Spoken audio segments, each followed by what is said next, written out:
Hi everyone, আমি আবারও চলে এসেছি একটা নতুন ভিডিও নিয়ে। ভিডিওটি খুবই ইন্টারেস্টিং হতে চলেছে।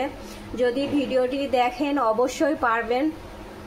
তো আমি এটা ছাতি অনুযায়ী গলার চওড়া কতটা করে নিতে হবে, যেমন কলার গলা করলে কতটা চওড়া নিতে হবে, বোর্ড গলা, সাধারণ গলা, ডিপ পিট, আবার সাধারণ গলা কতটাকে বুঝবো যে কত থেকে কত ইঞ্চি নিলে এটাকে বুঝবো সাধারণ গলা, কলার গলা কিভাবে বুঝবো, বোর্ড গলা কিভাবে বুঝবো, ডিপ গলা কিভাবে বুঝবো, আমি সব ডিটেলসে বলে দিচ্ছি। যেটা ব্লাউজ করার সময় বা জামা করার সময় যেটা পিছনে 1 ইঞ্চি নিয়ে থাকি সেটাকে বলা হয় কলার গলা। বোর্ড গলা কাকে বলবো? বোর্ড গলা হলো যেটা 2 থেকে 4 ইঞ্চি বা 4.5 ইঞ্চি অবধি নিয়ে থাকি সেটাকে বলা হয় বোর্ড গলা।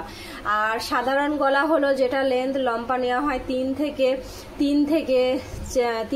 8 ইঞ্চি, সেটাকে বলা হয় সাধারণ গলা।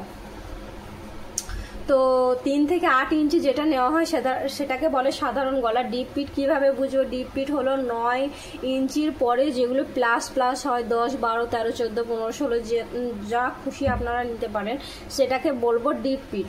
তো এখানে ছাতি দিয়ে দিয়েছি 28 ছাতির হলে, এখানে 28 যদি ছাতি হয়, 28 ছাতি হলে কলারে নেব 2.5 ইঞ্চি। যদি বোর্ড গলা তৈরি করি তাহলে নেব 3 ইঞ্চি। সাধারণ গলা করলে গলার চওড়া নেব 2 ইঞ্চি। ডিপ পিট করলে 1.5 ইঞ্চি নেব।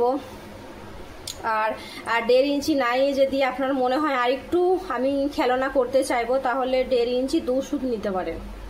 এইভাবে প্রত্যেকটা মেজারমেন্টে আমি দিয়ে দিয়েছি 28 থেকে 48 অবধি আমি মেজারমেন্টের সমস্ত চার্ট দিয়ে দিয়েছি। আপনারা চাইলে অবশ্যই একবার চেষ্টা করুন।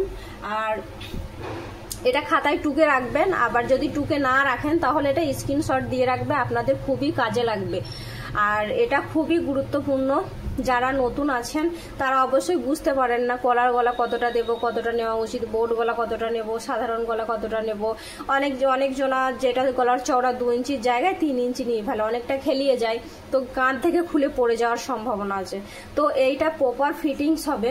আমি ব্লাউজ বানানোর সময় আমি ব্যবহার করি, আমিও ট্রাই করেছি অনেকবার। তো যখন আমরা চুড়িদার, কামিজ এসব কাটিং করার সময় আমি এই সূত্র ধরেই কাটিং করেছি, এটা প্রপার ফিটিংস হয়। তো আপনারা চেষ্টা করলে অবশ্যই পারবেন। তো ভিডিওটি এখানেই শেষ করলাম। যদি ভিডিওটি দেখে কারো কোনো উপকার হয়ে থাকে তাহলে আমার চ্যানেলটা অবশ্যই সাবস্ক্রাইব করবেন, একটা লাইক করে দেবেন। তো সবাই ভালো থাকবেন।